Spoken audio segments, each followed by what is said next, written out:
စိုးရင်နဲ့မင်းကြီးတို့ကတကယ်ပဲလမ်းခွဲလိုက်ကြပြီလား Single Inferno Season 5 Solo ငယ်ရဲ့ Season 5ကလူတွေအရန်သဘောတူခဲ့ကြတယ်စိုးရင်နဲ့မင်းကြီးတို့က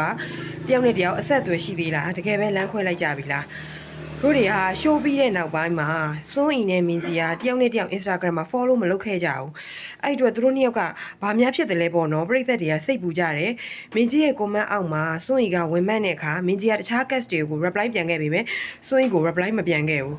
အဲ့တော့သူတို့နှစ်ယောက်ကြားမှာတစ်ခုခုဖြစ်နေပြီဆိုပြီးပြည်သက်တွေကရိပ်မိခဲ့ကြတယ်ပြီးတော့တို့ဒီ Single Inferno Reunion ပြန်လွှင့်တဲ့အခါမှာလဲစိုးရင်နဲ့မင်းကြီးကတယောက်နဲ့တယောက်အဆက်အသွယ်မရှိဘူးဆိုတာကိုပုံပွင့်လင်းလင်းပြောခဲ့တယ်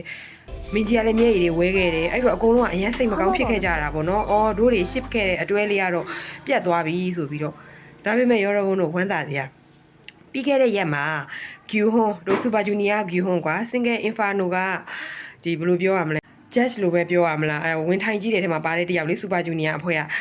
သူ့ရဲ့ interview talk show ပေါ့နော်သူ့ရဲ့ talk show မှာစိုးရင်ကပါဝင်ခဲ့တယ်ပါဝင်ပြီးတော့ပြောခဲ့တယ်သူကအမကိုအရင်အားနာခဲ့ရတယ်အမက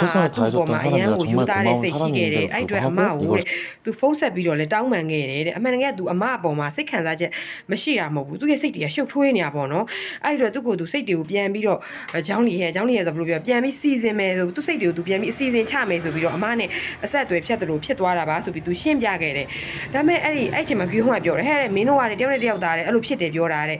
ညစာစားပွဲလုပ်ကြတယ်လေသူတို့ညစာစားပွဲမှာတော့မင်းတို့တယောက်နဲ့တယောက်အစင်ကိုပြင်းနေရပဲတဲ့ဟေးဆုံးဆုံးအီဒီယိုလာအောင်ပါအောင်နဲ့တဲ့အရန်ကိုအစီပြေနေကြတာပဲဆိုပြီးတော့ဂီဟွန်ကလည်းပြန်ပြောခဲ့တယ်ဒါတို့တွေတီးခဲ့တယ်အဲ့လောက်ထိပဲတီးခဲ့တာဒါပေမဲ့ပြီးခဲ့တဲ့တရက်လောက်ကမင်းကြီးရောစွန်းအီရောသူတို့ရဲ့ Instagram က story မှာဒီမှာကြည့်ပါဦးသူတို့ရဲ့နှစ်ယောက်တွဲပုံလေးတွေကိုတင်ခဲ့တယ်ခဏပဲတော့ဒီလားတင်ပြီးတော့ပြန်ဖြတ်သွားရော